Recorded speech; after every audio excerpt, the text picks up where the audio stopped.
안녕하세요. 이번 영상은 이태원 집단 감염 이후 또 다른 집단 감염으로 큰 문제가 되고 있는 쿠팡 부천 물류센터에 관해 이야기하고자 합니다. 쿠팡 집단 감염 사건의 발단은 이태원 클럽을 다녀온 인천 학원 강사의 거짓 진술로 시작되었죠. 인천 학원 강사의 거짓 진술로 인해 초기 감염자 추적을 위한 골든타임을 놓치게 되고 이로 인해 전파고리가 확산되던 중 지난 10일 부천 라운 파티에서 열린 돌잔치에 참석한 감염자가 부천 물류센터 근무자 8명과 접촉하면서 이번 집단 감염의 원인이 되었습니다. 그리고 이날 또 다른 감염 경로도 확인되었는데요. 인천 학원 강사와 접촉한 수강생이 코인 노래방을 방문했고 그 노래방을 다녀온 택시 기사이자 프리랜서로 일하는 사진사가 부천 돌잔치에 참석하게 되면서 돌잔치 주인공인 1살 여아와 부모 등 여러 사람이 감염되었습니다. 그중 해당 하객이 부천 물류센터 근무자인 지인과 식사를 하게 되면서 바이러스를 전파시켰던 것이죠. 이렇게 다양한 경로로 부천 물류센터 여러 명의 근무자가 동시다발적으로 감염되면서 바이러스는 소리 없이 퍼져나갔고 지난 24일 첫 확진자가 나오는 상황에 이르게 되었습니다.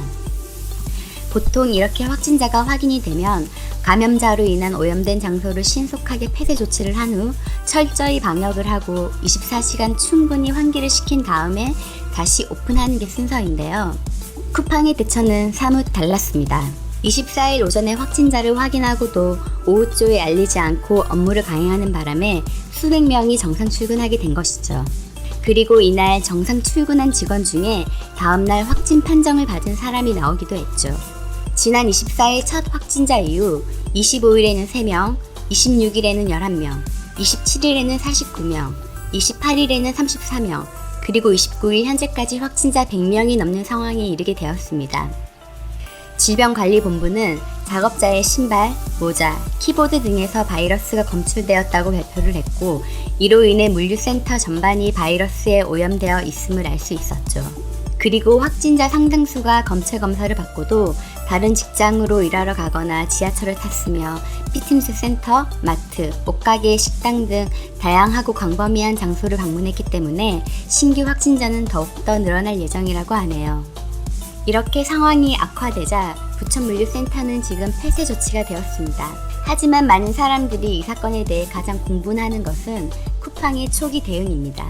지난 24일 방역당국으로부터 첫 확진자 통보를 받았음에도 불구하고 이 사실을 의도적으로 숨기고 아무런 대응 없이 정상 출근을 강행했던 점, 그리고 평소 쿠팡의 허술한 방역 시스템이 이 집단 감염을 더욱 극대화시켰기 때문입니다.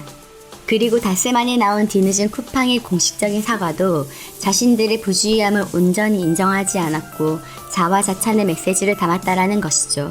코로나로 인해 쿠팡은 소비자들의 사랑을 받으면서 성장했지만 이렇게 위기관리에 미흡한 모습을 보이면서 소비자들의 쿠팡에 대한 신뢰는 하락하게 되었습니다. 총알 배송으로 국내 손꼽히는 물류 기업으로 성장한 쿠팡이 앞으로 어떻게 이 상황을 대처하며 기업의 신뢰를 회복하게 될지 좀 더 지켜봐야 할 것 같습니다. 끝까지 시청해주셔서 감사합니다. 그리고 여러분들의 구독과 좋아요는 저에게 큰 힘이 됩니다. 감사합니다.